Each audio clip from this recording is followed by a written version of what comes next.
그동안에 이재명 후보 측에서는요, 지금 언론에서 나온 것들 대부분들이 다 가짜뉴스다 그랬잖아요. 그 가짜뉴스라고 주장한 핵심 중에 하나가 뭐냐면, 분당 소방서에서 그날 급히 이송한 소방대원들을 질책했다. 이런 보도가 나오니까, 아, 그거 가짜뉴스야. 이렇게 이해식, 이 배우자 실장이 밝혔어요. 그런데 조선일보가 집중적으로 쭉 취재를 해서 제일 정확하게 계속 보도하고 있어요. 이 조선일보의 보도 내용을 보면, 분당 경찰서에서 말하자면 김혜경 씨, 그 다음에 이재명 후보, 그날 새벽에 급히 응급실로 이송한 구급 대원들이 소방 윗 간부들에 의해서요 질책을 받은 것이 사실로 확인이 됐습니다. 방금 전에 보도가 나왔어요. 자, 그 다음에는요, 또 이 많은 의혹들이 여전히 계속되고 있고, 그러다 보니까 이게 이제 강압적인 힘으로, 이거를, 김혜경 씨 관련 뉴스에 관해서는요, 대부분 이거 가짜 아니냐 해서 강제 조치를 취하고 있어요. 이미 네티즌 2명이 고발됐지 않습니까? 그런데 추가적으로 절대, 뭐라고 그러죠? 이걸 관용하지 않겠다. 반드시 법적 조치를 취하겠다라고 해서 보도가 되고 있는데, 그러다 보니까 지금 이해식 비서실장이 국회 소통관에서 이 기자회견을 가져가지고 이 관련 자료들을 공개하면서 이거 봐라. 그러니까 김혜경 씨가 이 사고 난 순간서부터 병원에 이송되기까지의 과정 이런 것들을 CCTV라든가 이 진료 기록 같은 것을 가지고 공개하고 있어요. 그러나 여전히 지금 의문이 남고 있어요. 왜냐하면 이 심야에 사고가 났다고 하는데요.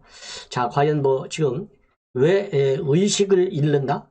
이거 뭐 웬만큼 산에서 밑으로 뭐 수십 메타 떨어져야 이게 의식을 그것도 잃을까 말까 한데 의식을 잃었다는 것 자체가 도대체 무슨 병이 있길래 무슨 사연이 있길래 의식까지 잃을 정도가 되느냐. 그리고 구토만 한 게 아니라요. 설사가 났다는 거예요. 그러면 의식 잃은 거하고 설사하고 구토하고 이게 무슨 상관관계가 있어야 될 거 아니에요. 저도 의사는 아니지만 아니 넘어져서 눈 찢어진 거하고 또 이 정신을 잃었다는 거하고 자 그러면 어디서 어떻게 넘어졌길래 이게 지금 나오는 걸 보면 이게 뭐 화장실에서 넘어진 건지 방 안에서 넘어진 건지 왜냐하면 새벽 0시 54분에 신고를 했어요. 0시 54분에. 그래서 그날 그러니까 9일날 0시 54분에 신고를 해가지고 9일날 새벽 1시 6분경에 말하자면 구급대원들이 도착을 했어요. 그래서 1시 31분에 병원에 도착했어요. 그런데 지금 이런 이해식 배우자 실장이 소통관 기자회견을 통해서 밝힌 내용을 보면 사고 경위가 석연치 않아요. 사고 경위가. 도대체 어디서 어떻게 넘어졌길래 왼쪽 눈이요. 한 2cm 정도 찢어졌다는 거거든요. 그 열상을 입어서 인근에 있는 병원에서 이게 말하자면 이거 뭐 수술을 했다는 거 아니겠어요? 그러면 이 찢어진 거하고 아까 얘기한 대로 오심하고 구토하고 설사의 관계가 어떻게 되는 것인지 왜냐하면 8일날 점심 식사 후부터 오심과 구토, 설사 증상이 있었다는 거거든요. 이게 환자 말입니다. 지금 이해식 비서실장이 밝힌. 그러다가 9일날 0시 50분에 화장실에서 구토하다가 의식 소실이 있었다. 그리고 의식 소실 중에 얼굴 왼쪽 눈 부분이 부딪혀서 찢어졌다는 거예요. 자, 그러면 저도 뭐 화장실에서 사고 안 나서 잘 모르겠는데, 예. 이게 2cm나 찢어질 정도로 화장실에서 의식 소실 중에 도대체 이게 2cm 찢어지려면 화장실 물론 모서리 같은데 딱 부딪히면 찢어지겠죠. 예. 그런데 이게 과연 구토, 설사, 오심, 눈 찢어진 거, 의식도 이런 소실한 거, 3분 정도 소실했다고 하는데, 자, 그러면은 의식 소실이 3분 있다고 하는 거는 도대체 옆에 이재명 후보가 옆에서 지키고 있었다는 건지, 누가 이 시간을 쟀냐 이거예요. 그래서 상당히 여전히 지금, 의심이 계속 제기되고 있어요.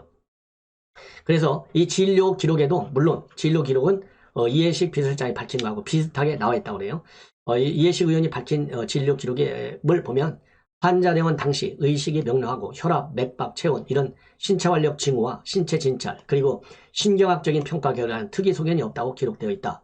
상처 소독과 드레싱 이런 처치를 받았고 관련 추정 진단인 급성 위장 관염에 대한 약물 처방 그리고 일시적인 의식 소실에 대한 충분한 휴식 이런 거를 권고받았다라고 되어 있는데요.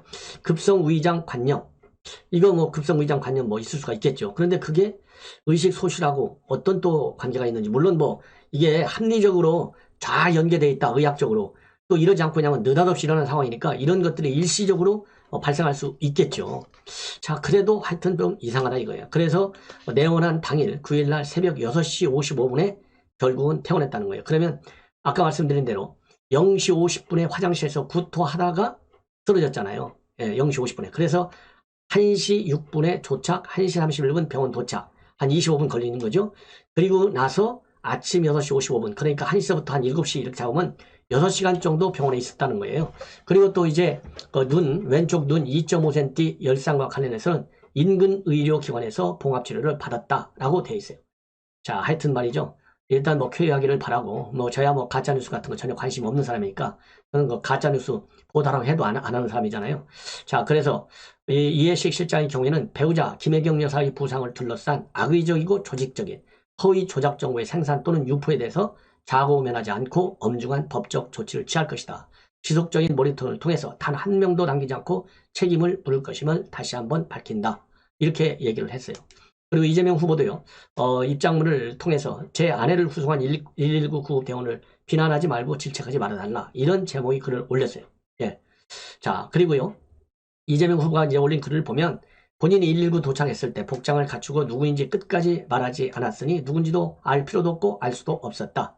그리고 이 보고 의무가 있다 하더라도 보고 대상이 아니니 당연히 보고하지 않았겠다.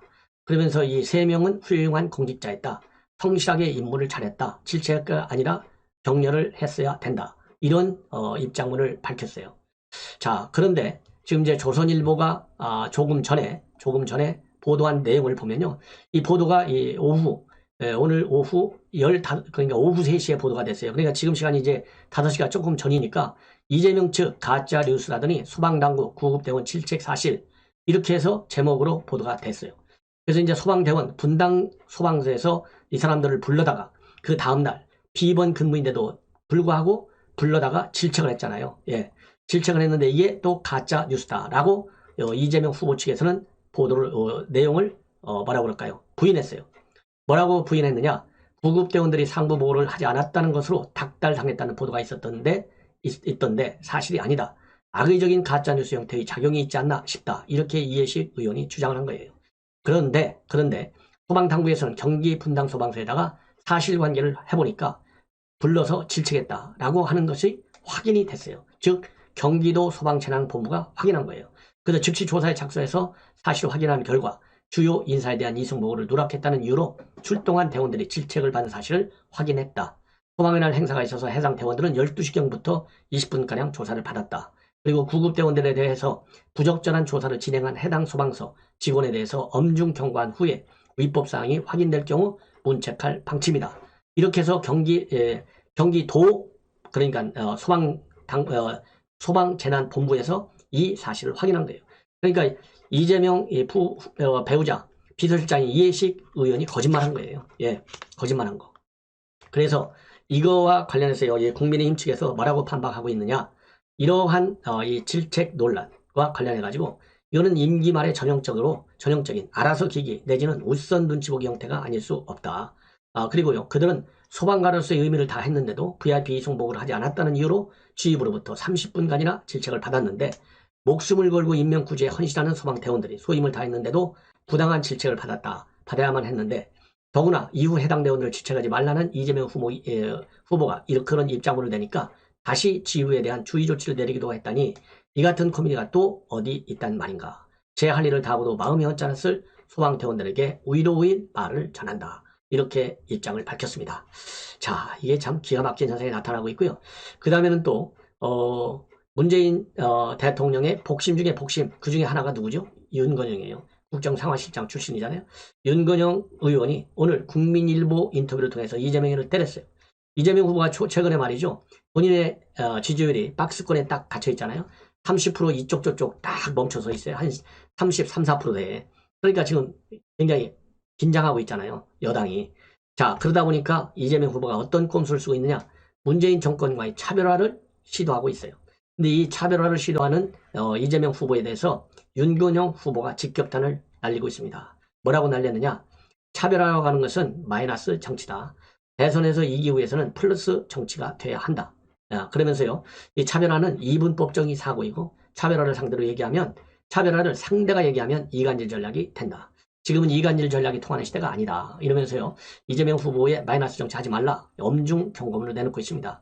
그러면서 강성 친문 지지층이 이재명 후보에게 마음을 다 주지 않는 경향이 있느냐라고 하는 이런 거의 사회자의 질문과 관련해서요, 여론조사 수치상으로는 그런 흐름이 일부 나타나고는 있다. 그리고 이제 화학적 결합을 해 나가는 것은 이재명 후보와 선대의 몫이다. 그러니까 이 얘기는 결국 뭡니까? 친문한테 문제가 있는 게 아니라는 거예요. 이재명 후보 당신이 그리고 이재명 후보를 위한 선대위 측에서 화학적 결합을 해야지 왜 강성 친문들을 문제시하느냐. 강성 친문들을 문제시해가지고 이 문재인 대통령과 차별하는 거 이거는 마이너스 정치고 내 입장에서는 그거 절대 용납하지 못하겠다. 이런 비판을 내놓는 거예요. 이게 이런 현상을 결국 뭐라고 그랬죠? 분란이 있는 거예요. 분란이. 이 얘기는 지금 민주당 선대위, 민주당 측 내분이요. 지금 상당히 위험수위로 치닫고 있다라고 하는 것을 반증하는 거예요. 그러니까 이 불을 끄기 위해서 윤건희가 나왔는데 마이너스 정치하지 말아라. 이 말에도요. 굉장히 뭐라고 그럴까요? 아픈 그런 이 자극적 표현들이 있어요. 예. 제가 이미 말씀을 드렸잖아요. 이 마이너스 정치하지 말라. 이게 얼마나 이게 엄중한 경고일 것이며 그리고 여론조사 수치상으로 친문들이 좀 떨어져 나가는 이런 경향이 있는데 그 원인은 친문들한테 있는 것이 아니고 이재명 후보에게 있다라고 하는 점을 분명히 짚고 있잖아요. 이런 거 보면 이재명 후보의 이제 경쟁력은 그야말로 급속도로 빠질 수밖에 없다. 떠나 내려갈 수밖에 없다. 저는 그런 생각이 듭니다. 예. 자, 이러는 가운데 우리 윤석열 후보의 경우는요. 지금 대통령 피선거권도 40세로 낮추자. 예, 40세로 되어 있는 지금 현재 대통령의 피선거권을 낮추자. 예, 그래서 40세 미만도 대통령에 나오자 이거예요. 프랑스 마크롱 대통령 40세 이전에 됐잖아요. 그래서 최소한도 그리고 미국도 대통령 피선거권이 35살. 불란서는 18살이라고 합니다. 저도 불란서가 16살이라고 해서 오늘 처음 하는데 이런 것을 예시로 들면서 낮추자. 이런 아주 뭐라고 그럴까요? 상당히 좀 뭐라고 그러죠? 이런 거를 혁신적인 제안을 했어요. 그래서 이 제안 내용을 보면 페이북을 통해서 입장문을 밝힌 건데요. 제가 대통령이 되면 현행 40세인 대통령 피선거권 연령을 낮추도록 검토하겠다. 민주노총이 문재인 대통령보다 한 끗발 위에요. 막말로 얘기해서. 민주노총에 대해서 철저히 꼬리를 내리는 정권. 아마 역사적으로 이러한 민주노총에 굴복하는 정권은요. 사상 초유의 문재인 정권이 시작입니다. 근데 굴복을 하더라도 굴복을 할 때서 굴복한다. 즉 노동자의 정상적인 권익 향상을 위해서 그 요구를 들어주는 이런 차원의 굴욕이라면 우리가 다 이해할 수 있겠죠. 민주노총의 폭력적인 그리고 선동적인 집회에 대해서 눈을 딱 감아주는 정권이 역사상 처음으로 바로 문재인 정권이요. 시정일관. 그래서 오늘 또 말이죠. 집회가 열렸는데 본래 광화문에서 열겠다라고 했다가 서울시에서도 완전히 불허했잖아요. 그리고 정부 당국에서도 불허했어요. 그러니까 자리를 광화문에서 말이죠. 느닷없이 동대문 쪽으로 옮겼어요. 그래갖고 오후 1시 30분경서부터 종로가 사거리에서부터 동대문 방향 쪽으로 양차로를 완전히 점령해서 오후 4시까지 상황이 계속됐습니다. 그러다 보니까요, 뭐 흔히 있는 일이지만은 전철이 정거를 안 하고 그냥 그러니까 이제 경복궁역, 광화문역, 시청역, 종강역, 안국역, 을지로 입구역 7개 역사를 열차가 무정차로 통과했어요. 그러니까 이런 내용들을 잘 모르는 우리 시민들이 얼마나 불편하고 난리가 난 것이죠. 자, 그래 이러한 민노총의 집회에 대해서요. 집회 개최 전, 집회 개최 중간, 집회가 다 끝난 다음에 경찰의 수사와 통제, 제재가요. 제대로 작동이 안 돼요. 여러분들 우리 우파 단체들이 집회 열 때 어떻게 됐어요? 완전히 재인 상성을 쳤잖아요. 철벽. 수만 대의 버스를 다 동원하고. 자, 그런데 민노총만 하면요. 다 뒤로 다 자빠지고 있어요. 이러한 정권을 우리가 신뢰할 수 있겠느냐. 예. 그래서 지금 민주노총에서는 왜 광화문에서 느닷없이 이 동대문 쪽으로 옮겼느냐. 자기네가요. 위드 코리나에 따른 이런 이 정부 방침에 협조하기 위해서 본래는 광화문 일대에서 499명씩 70m 거리를 두고 20개 그룹으로 나눠서 집회를 열 계획이었는데요. 이 광화문이 너무 좁다는 겁니다. 그래서 지들 멋대로 바로 동대문 쪽으로 옮겨왔어요. 광화문이 좁다고 해서 옮겨오는 장소가 안전거리를 유지할 수 없다라는 이유로 느닷없이 동대문 쪽으로 와서 자기들 멋대로 2만 명이 집회를 가진 거예요. 그러면서 말하자면 전태일 열사의 숨결이 깃든 평화시작 인근인 만큼 대외 장소를 변경하게 됐다. 그러면서 이 불평등이라든가 양극화 해소와 그리고 평등사회의 대전환을 촉구하면서 말이죠. 5개 진보정당과 함께 대선 공동선언을 발표하고 다가오는 대선 일정에 맞춰서 계속 공동행보를 하겠다. 그러니까 앞으로도 여기서 얘기하는 공동행보는요. 앞으로도 계속 시위 집회를 하겠다는 얘기예요. 그래서 말이죠. 오늘 이 집회 이제 경찰에서는 단단히 주모자들 그리고 주요 참여자들 그리고 이 민노총이 주최하는 이러한 집회에 반복적으로 참석하고 있는 그런 노조들 노조 요원들 철저히 수사하겠다고 하는데요. 이게 용두사미로 끝나요. 우리가 한두 번 속았습니까? 그러면서 오늘 또 양경수 위원장 석방하라. 그리고 이 민주노총 탄압을 분쇄하자. 평등사회로의 재전환하자. 이런 피켓을 들고 시위를 했고요. 이 민주노총이 요구하는 사항은 한 5개 정도로 압축할 수가 있는데 첫째가 노동권, 안전권, 생활권을 보장하라. 두 번째가 노조 권리를 확대하고 일자리 불평등을 극복하라. 그리고 일자리에 대한 국가의 책임을 강화하고 사회 서비스의 공공성을 강화하라. 기후위기에 대한 대응을 똑바로 하라. 이렇게 5가지를 요구하고 있어요. 자, 그러면서요, 오늘 윤태근 민주노총 위원장 직무대행이 대회사에서 뭐라고 얘기했냐면, 지난 10월 20일 총파업투쟁은 출발점이다, 신호탄이다. 정부는 너희는 안 된다, 가만히 있어라고만 하고, 유독 노동자의 목소리만 억압하고 있다. 이렇게 비판을 하면서요, 이게 광장의 정치를 계승했다는 정권의 공정과 정의인지 답해라. 우리는 온갖 억압에도 단 한 채 물러섬도 없이 질주할 것이다. 이렇게 밝히고 있고요. 그 다음에 투쟁 결의문을 통해서는요, 양경수 위원장을 가둔 것은 2천만 노동자들의 절규를 감옥에 가둔 것이다. 전태일 열사의 정신을 계승해서 한국 사회의 근본적인 사회 대천안 투쟁을 선언한다. 이런 결의문을 발표했습니다. 자, 이렇게 되니까요, 우리 국민의힘에서 논평을 냈어요. 오늘 논평에서 전태일 열사의 정신을 왜곡한다. 그래서 이 전태일 열사는 사람답게 살자고 외쳤는데 지금 민주노총의 행태는 대다수 국민이 사람답게 사는 것을 위협하고 있다. 이렇게 밝히면서요. 정부의 엄정 대응이 엄정하지 못하니까 민주노총의 불법 집회가 반복되는 것이다. 정부는 더 이상 민주노총이 법 위에 군림하지 못하도록 강력 대응해야 한다. 이런 입장문을 냈습니다. 자, 이렇게 해서 오늘 민주노총 정말 정부의 무능과 무대응에 대해서 한없는 규탄 의지를 저는 보여주고 싶습니다. 자, 이제 여러분들 우리 국민의힘으로 넘어가면요. 지금 윤석열 선대위를 어떻게 구성할 것인지 많은 국민들이 걱정의 눈초리로 쳐다보고 있어요. 그 이유는 김종인 비대위원장과 이준석이 계속해서 작은 선대위로 가자. 작은 선대위로 가자는 얘기는요. 딱 답이 하나예요. 뭐냐? 이준석이가 얘기하고 있는 김종인 비대위원장이 얘기하고 있는 파리떼하고 하이아나를 제거하라는 거예요. 그런 사람들을 제거하고 그리고 또 윤석열 선대위에 들어와서 왜냐하면 지금 이재명 선대위가요. 슈퍼 메모드잖아요. 뭐 하나라도요. 사이즈와 그러니까 외적인 양과 질적인 수준에서 이재명한테 우리가 밀리면 안 된다고 생각합니다. 양에는 양으로 대응하고 질적인 투쟁에 대해서는 우리가 질적인 투쟁으로 대응하자. 여기서 얘기하는 질적인 투쟁은 정책과 공약을 갖고 얘기하는 거 아니겠어요? 그리고 고도로 세련되어 있는 선거 전략을 얘기하겠죠. 양적인 것은 물량 공세예요. 선대위 양적 얼마나 방대합니까? 그래서 그러한 양적 이 대결에 있어서도 우리가 저는 밀리면 되지 않는다. 왜냐하면요. 옛날하고 달라갖고 소수정예 해봐야 물량 공세로 나오는 것은 저는 대하기가 어렵다. 대응하기가. 그래서 물량 공세에 대해서는 우리도 물량 공세로 나가야 된다. 그런 측면에서 윤석열 총장이 생각하고 있는 그야말로 다양한 세력층을 지지층을 다 말하자면 반영할 수 있는 큰 선대위를 저는 지지합니다. 그래서 윤석열 총장 이게 제일 큰 과제인데 이렇게 해서 지금 김종인 비대위원장과 윤석열 총장 간에 상당한 대립이 있어요. 그래서 걱정이 많아요. 그래서 본래 오늘과 내일 사이에 김종인 비대위원장 이런 분들과 비공개 회동이 있을 것이다 라는 보도가 나왔었는데 아직 내용이 없습니다. 자, 그런데 윤석열 총장 측의 입장이 지금 제가 보기에 여러 언론에서 조금씩 다루고 있어요. 그런데 동아일보가 제일 자세히 다루고 있어요.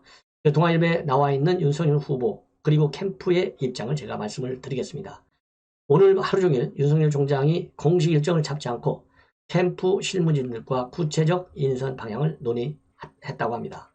그래서 우선 이념적으로는 합리적 진보, 또 지역적으로는 호남까지 아우를 수 있는 폭넓은 인사 구성을 지금 추진하겠다라는 입장을 밝히고 있고요. 이러한 연장선상에서 국민통합위원회, 즉 당 전체가 참여할 수 있는 선대위를 통해서 국민통합위원회하고요.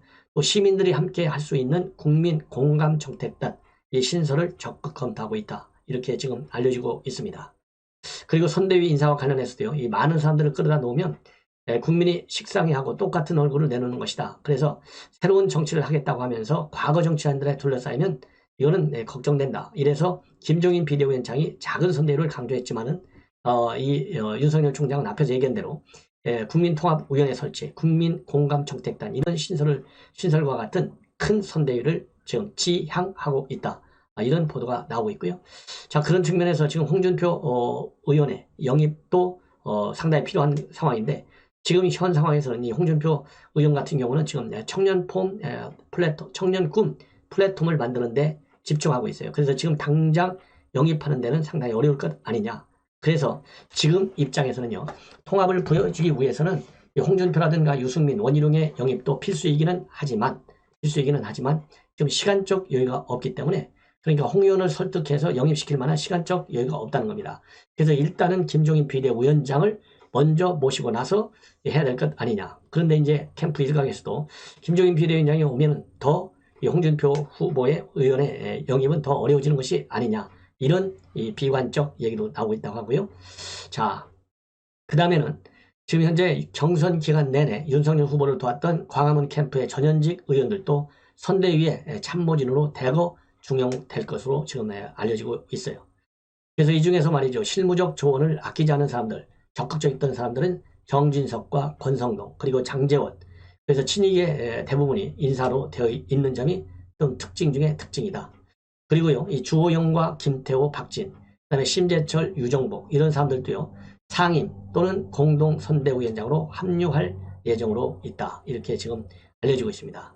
자, 그래서 민주당도 다음 주면은 선대위를 발족하기 때문에 지금 우리 당도 지금 논의를 당 지도부하고 후보 측에서 논의를 갖고 최대한 빨리 인선을 마무리 지을 예정으로 그렇게 알려져 있어서요.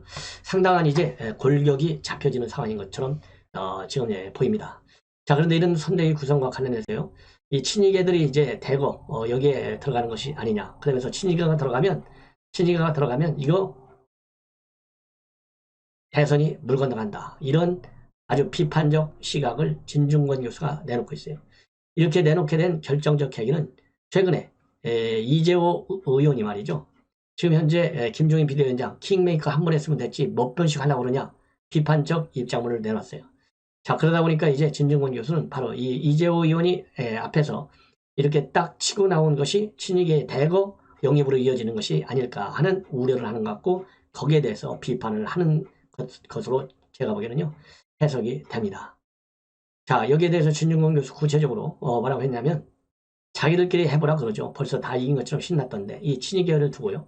그리고 밥그릇 생각밖에 없는 이거 뭐 좀 심한 아주 모욕적 단어인데요.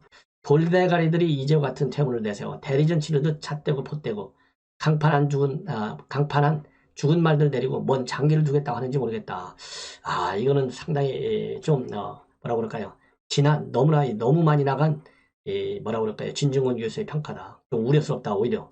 그러면서요. 중도층이 고작 무능한 친이계복을 밥상 차려주려고 정권 교체를 바라는 것은 아닐 터인데 그 경우 그 쓰레기 선대위 나부터 신이 나서 공격하겠다. 이런 입장을 밝혔는데 좀 걱정스럽다. 이렇게 저는 봅니다. 자, 이제는 말이죠. 이거 이제 선대위 구성과 관련해서는 이 정도로 말씀을 드리고 지금 이재명 측에서 말이죠.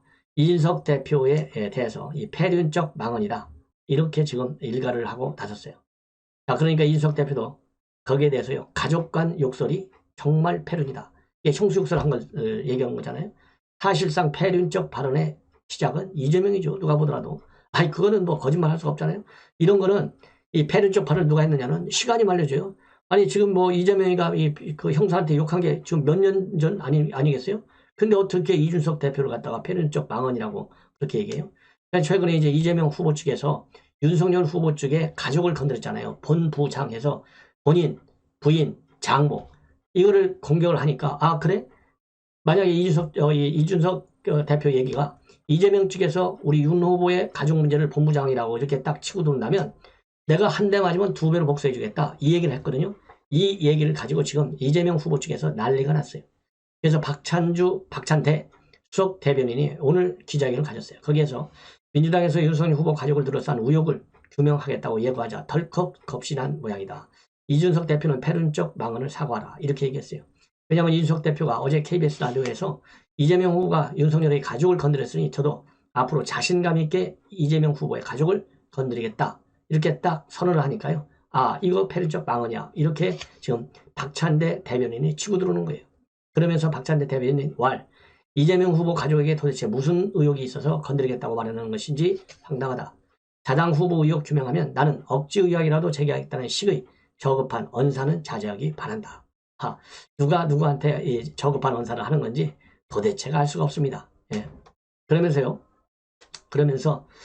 최근에 성남 지역의 조폭 국제 마피아파와 이재명 후보의 연루설 이거를 다시 또 끄집어내가지고요. 국민의힘이 사기 폭력배와 공모해서 가짜 돈다발 산지를 흔들며 엉터리 의혹을 제기하더니 또 근거 없는 유언표라도 만들겠다는 것이냐 이렇게 비판을 하고 있습니다. 자, 여기에 대해서 이준석 대표가 다 바로 페북에 또 이 반박을 내놓고 있어요. 가족 간에 입에 담을 수 없는 욕설을 하는 것이 패륜이야.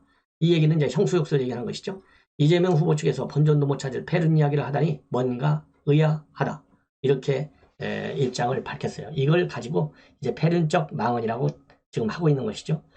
자, 이제는 이재명 후보요. 정말 문제가 많다라고 하는 것은요. 대한민국 국민이 다 알고 있고 대한민국 국민이 다 비판하는 것이다 라고 하는 점을 명심하기 바라고, 그 다음에 윤석열 후보의 본부장이라는 것은 원래 이 진보 좌파 세력들이 네이밍을 잘해요. 말을 잘 갖다 붙여요. 이게 그들의 홍보 전술입니다. 이미 이재명 후보의 여러 가지 문제점들은요. 만인이 다 아는 거예요. 그리고 윤석열 총장의 본부장 여기에 대해서는요. 검찰, 경찰이 그동안에 윤석열 총장이 그렇게 했잖아요. 내가 26년간 검찰을 하면서 이렇게 오랫동안 수사를 반복하려고 무능한 수사하는 거 처음 봤다고 그랬잖아요. 해도 나오지가 않아요. 그렇기 때문에 윤석열 총장 쪽에 이러한 이재명 후보 쪽에서의 비판, 가족에 대한 이거는 그야말로 한마디로 말이죠. 우리 국민들이 비웃어요. 그렇기 때문에 더 이상 거론하지 않기를 저는 바람하지 않습니다.